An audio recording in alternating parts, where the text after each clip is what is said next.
Msikilizaji mpenzi wa radio na televisheni Ngoma ya Kivu, na karibu kwa kufuata kipindi chetu cha Golden Unite kwenye radio na televisheni Ngoma ya Kivu. Karibuni pia kwa kuhudhuria kunako uzinduzi wa kipindi hiki cha Golden kinachokuwa na lengo ya kupromouvoir haki ya watu ambao wanakuwa wakikosewa, tukitaja mayatima, tunataja walemavu na kadhalika.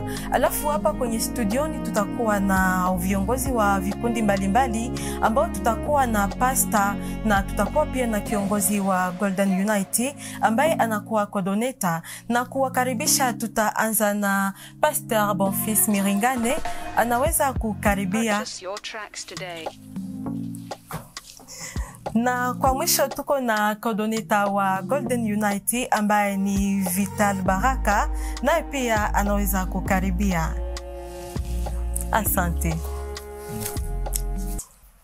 Na ili kuanzisha kipindi chetu cha leo cha Golden Unite, tukumbuke kwamba kuna watu wengine wanasikia jina ya Golden, hawajue lengo ni nini na hawajue inatokana na nini. Kwa hiyo tutapata kutoa kauli kwa coordinator wa Golden Unite apate kutueleza vizuri na kutufasiria hiyo jina ya Golden inatokana na nini. Karibu. Tunashukuru sana kwa kipindi hiki ambayo tena tunaonekana kujikutana ndani kwa kuendelea tena naongelea pamoja hali ya kuendelea tena na kusaidia wasiojiweza, wa baba, wa mama, wa ndugu na kila mtu ambaye anatusikiliza kwa saa hizi. Tunaonekana tena kuwakaribisha kwenye edition hii ya kwanza ambayo tena inaitwa Golden Unite, ama kwa Kiswahili kuungana wa unaokuwa tena wasamani sana. Tuko tunataka kuifanya kikundi hiki kionekane kuendelea tena na kuwa wakati ambao tuonekana kuendelea na gawanya na kupartager pamoja tena na wale watu ambao wanakuwa na moyo wa kusaidia watu. Ndio tena basi Golden Unite kwa kuanzia inakuwa muungano wa vijana ambao tena inakuwa imeshafanya miaka karibu 4. Ilionekana kuendelea tena na unga na kijana mmoja wa katika mtai ya Bukavu anaitwa Malaba Sadiki. Ndio tena ilionekana kuendelea napata maono hii ya kuikalisha wengine vijana kwa nia ya kuendelea na wazia namna gani kuendelea tena basi kufanya kwa jambo fulani kwa kuendelea na saidia watu. Ndio tena tunaonekana kuendelea na tembea kwenye devise moja ambao tena tunatembea nayo, nasema ya kwamba l'amour uni à toutes circonstances. Pale ndio tulionekana kuendelea na angalia namna gani kuungana kwetu inaweza kuendelea nafanya mwingine wetu na hali yetu yote inaweza kuendelea na ongezeka na kukua tena mzuri zaidi. Ndio tulionekana kuendelea na tamani ya kwamba siku ya leo tuonekane kuyaanza hii kitu ambayo inaonekana kuendelea kwa projet ambayo itaonekana kuendelea na tusaidia sisi wote. Kwanza kuendelea tena naangalia namna gani kupata solution ku jambo fulani ambao tena basi watu wasiojiweza wanaonekana kuwa ndani. Hii episode ya kwanza tuonekana kuendelea na gusia sana thematique ambao zinakuwa bien précis kwa ajili ya kuendelea na saidia tena watu wasiojiweza kama vile wapauvre, kama vile kuendelea na lutter contre ma violence, kuendelea tena basi na lutter contre ma discrimination, na kuendelea tena nafanya kwamba accès kwa education na ku santé ionekane kuwa facile kwa watu wote. Ni message ya kuendelea tena nafidia kwamba kuishi kwa kila siku kwa kila mtu katika mji wa Bukavu, katika province yetu ya Sud Kivu, hata na kwa pays yote mzima, kuendelea na angalia namna gani kuameliore na kuleta message ambayo inaweza kuendelea nafikia kwa watu wote ili maisha yetu yote ionekane kuongoka. Ndio tena tulionekana kuendelea na anza projet hii ili tena basi tuonekane kuyafungua mecho ya kila mmoja ambao anaonekana kuendelea na kuwa na ile uba na kuwa na ile nia ya kusaidia watu, tukitamani ya kwamba aonekane kuendelea napata ile message na kuendelea najua namna gani kufanya ili aungane na wale watu ambao wanaonekana kuwa na nia ya kufanya hatua hizo za kusaidia watu, za kufundisha watu, ili kila mmoja aonekane kuendelea nafikiria kwenye siku moja apate kujisaidia kibinafsi. Ndio tena tulikuwa tunawaza ya kwamba hii emission Golden Unite itaonekana kuendelea tena na adresse kwa watu wote ambao wanakuwa tena ba citoyen, kama watakuwa ba acteurs sociaux au tena wataweza kuwa tena ma autorité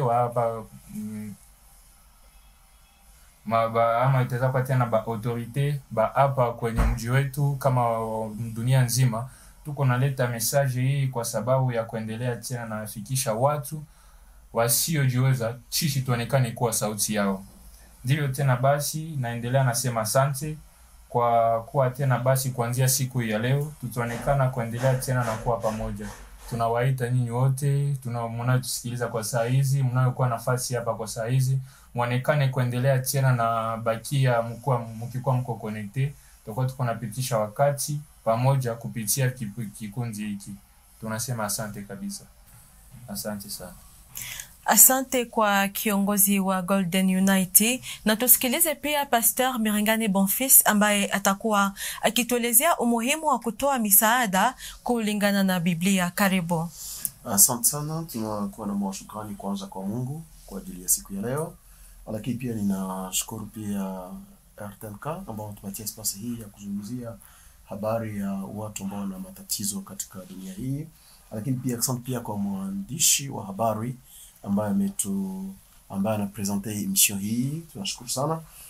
Kwa swali ile kuhusu habari ya umuhimu ya msaada kwa wasiojiweza, mayatima, walemavu na kadhalika.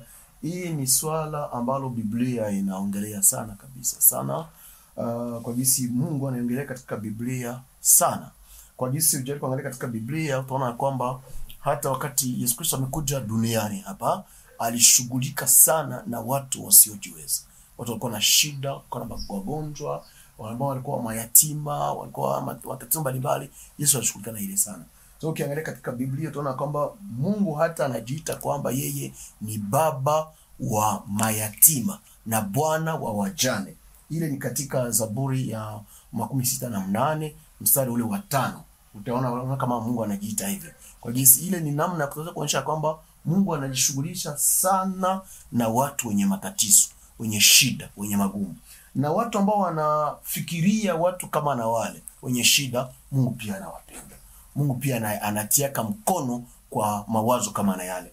Ndio maana naanza kuwashukuru ndugu wa Golden kwa mawazo yale ambayo pia yanaungwa mkono pia na Biblia. Sasa ukiangalia pia katika Biblia utaona kwamba dini ambayo iko safi na isiyo na mawa ni kuwatizama mayatima na wajane katika hali ya shida yao.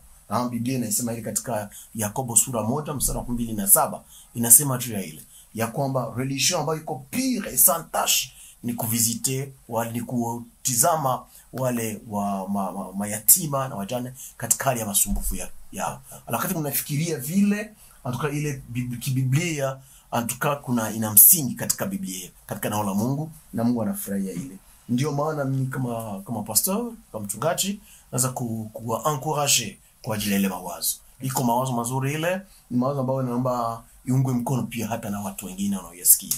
Antuka accent sana ni ile. Donc Biblia ile kabisa ni mawazo mzuri, lazima kuwa encourager, kuwahimiza, kuwatia mkono katika mawazo kama na, sababu Biblia pia inai-soutenir, inaikubali.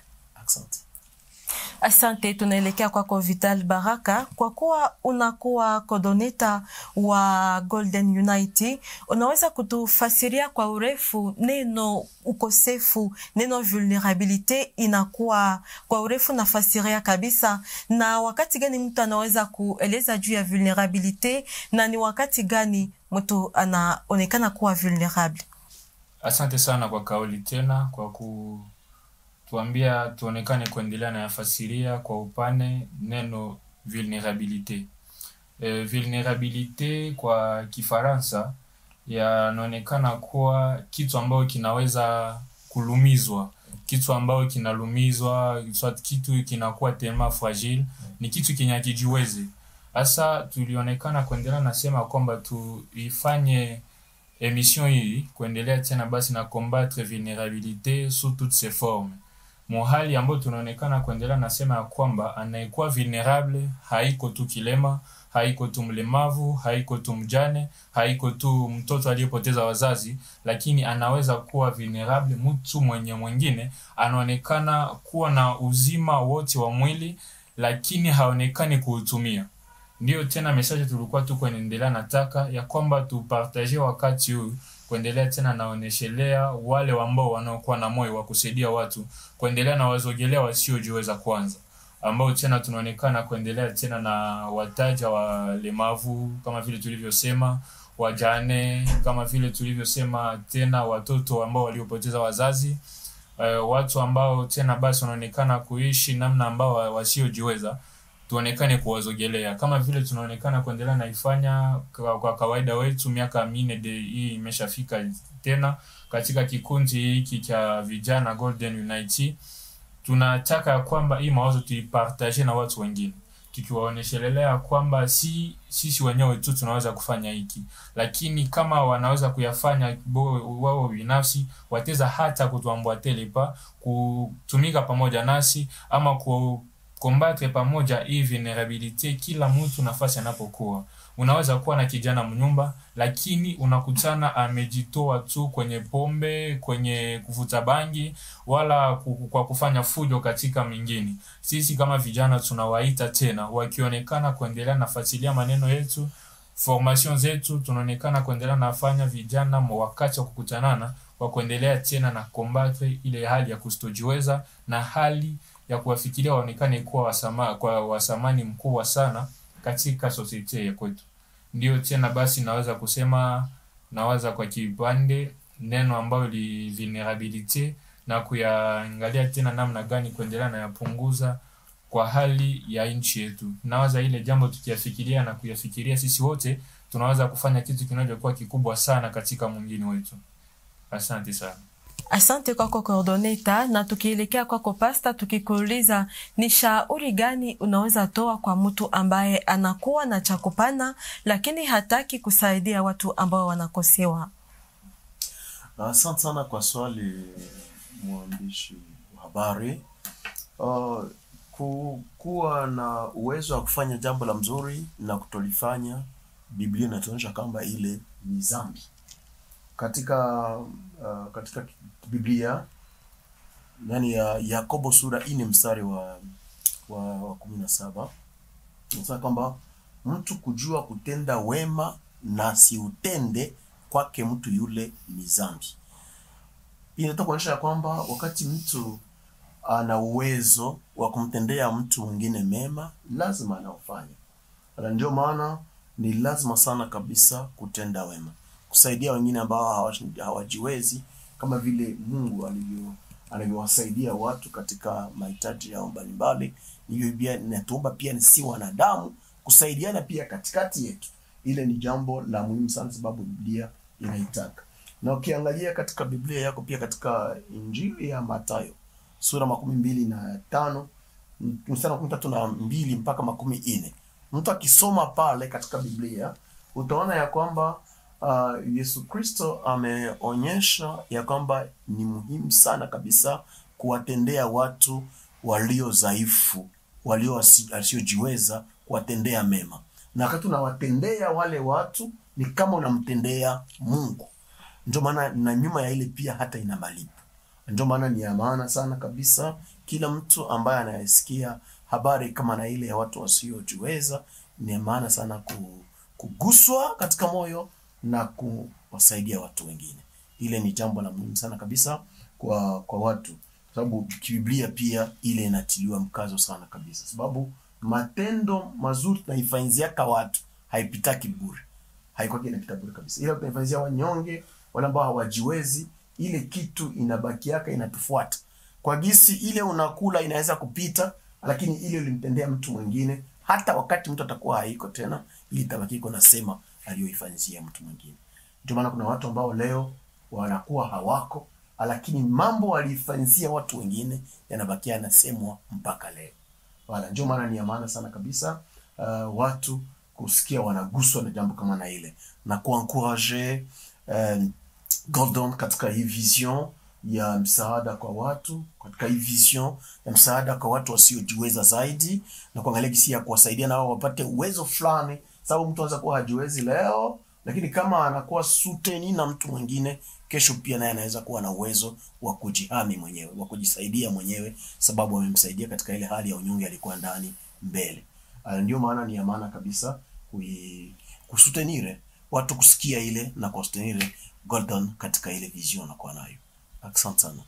Asante kwako Pastor, na tunajielekeza tena kwa coordinator wa Golden Unity. Tulitaka kuuliza kwamba wakati wa kutoa misaada ni shida gani mnakuwa mnapitia na mnafanya nini ili kuzishinda? Karibu. Tunashukuru tena kwa kutupatia kauli. Wakati wa kutoa misaada tunakuwa na magumu fulani, lakini nafurahia sana vijana ambao tunatumika nao, wanaonekana kuwa na nguvu sana na courage mingi kuendelea tena kuonesha ya kwamba malgré tout obstacle sisi tutaonekana kwenda. Ni vijana ambao wanajitoa na kuonekana tena basi kuendelea na kuwa na bidii mkubwa sana. Basi kunakuwa shida mingi ambayo tunaonekana kuendelea na kutanana kwa ajili ya kutoa msaada. Shida ambazo zinaonekana kuendelea na patikana kwa kupata ile kitu ya kutoa msaada. Tunatumika na vijana ambao wanaonekana kuwa wanafunzi kwenye university. Tunaonekana kutumika nao lakini hawana nafasi ya kutoa yale kitu ya kusaidia watu. Tunaonekana kuendelea na tumika nao ni kwenye moyo mwema tu, lakini yanafikiria wakati tunakuwa na wale watu wasijojiweza, lakini tunakuwa na ile nguvu ya kupata tena basi namna gani wala fasi ya kutosha yale kitu ambayo tena kuwasaidia.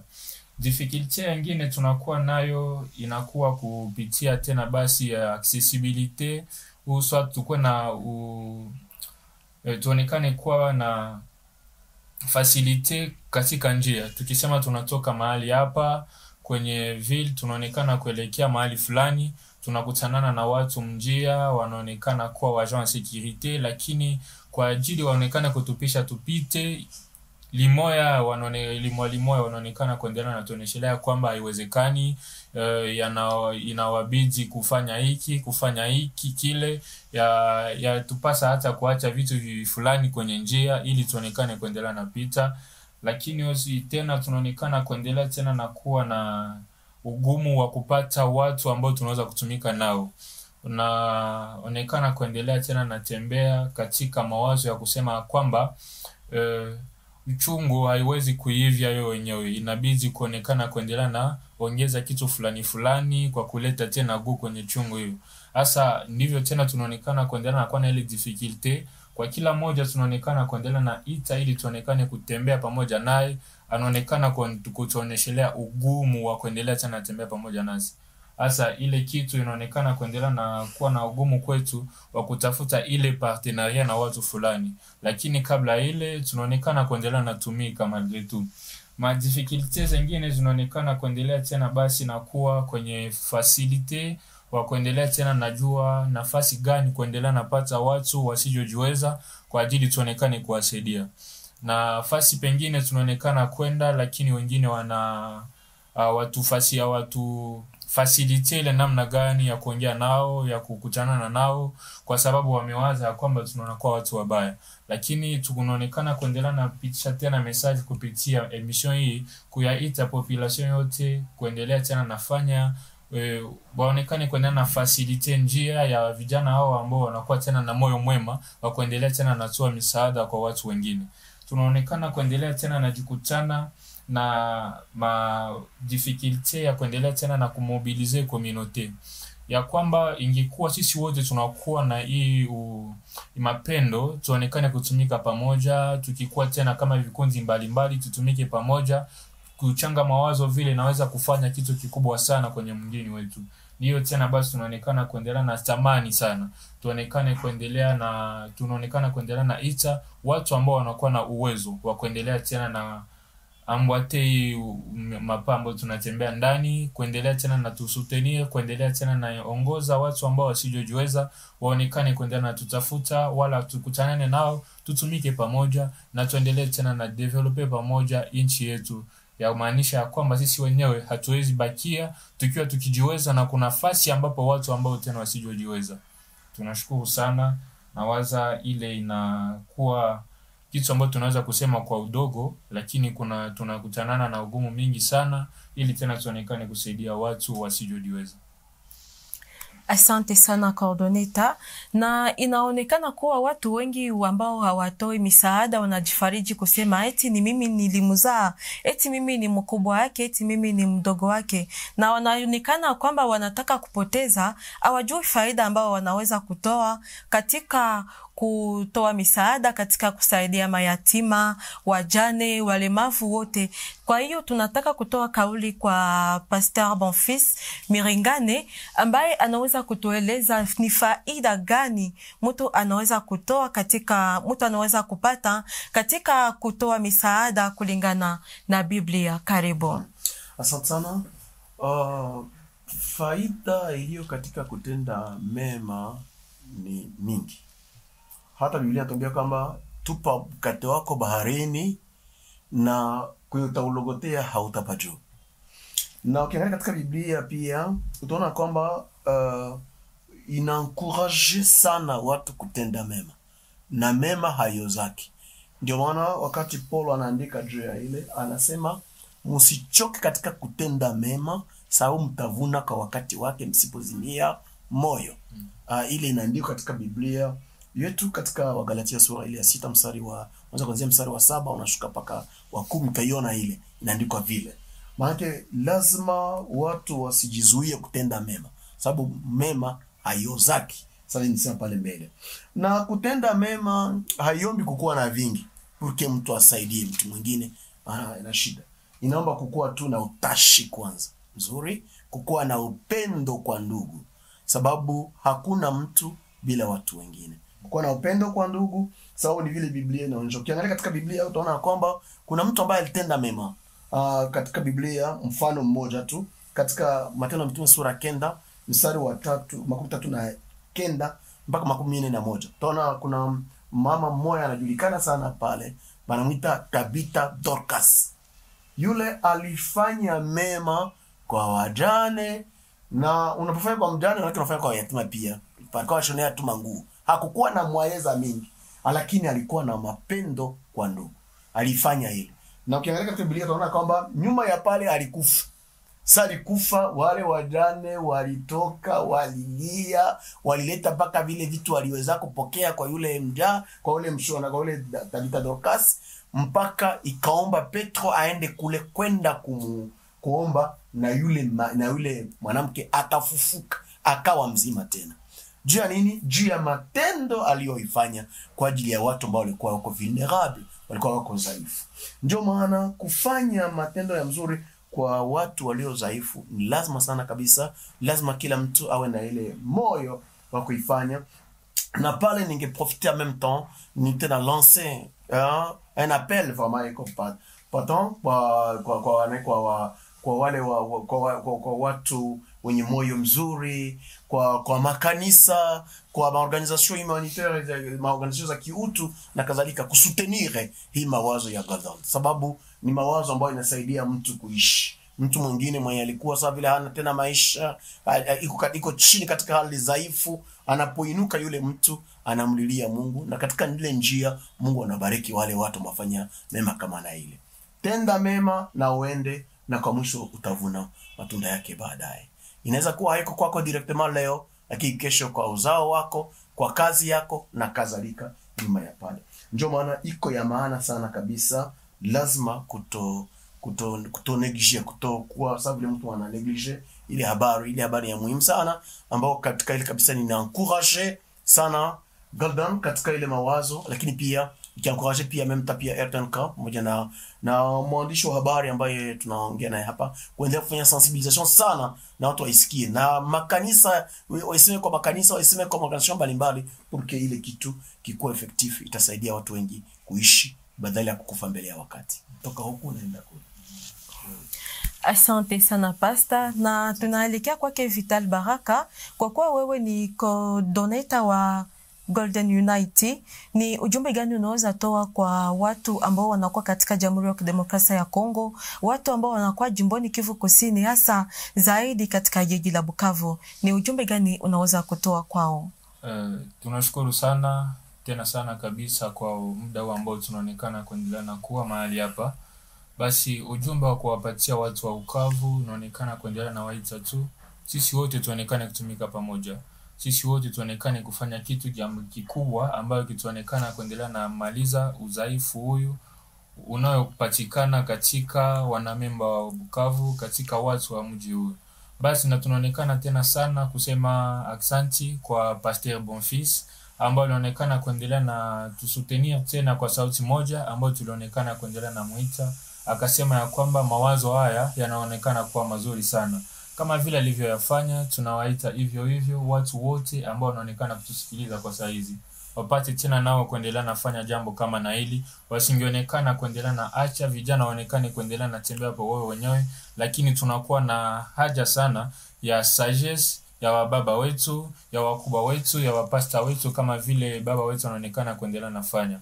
Basi na tunashukuru kikundi ya RTNK kwa kuendelea tena natupatia nafasi hii ambao tunaonekana kuendelea tena na yatetea wale watu wasijojiweza. Asante sana. Asante kwako Vital, na tunatoa kauli kwa Pasteur Bonfils Miringane kama anaweza kuwa na ile kidogo ya kuongeza. Karibu. Asante sana. Labda tulishaongea ya muhimu kabisa.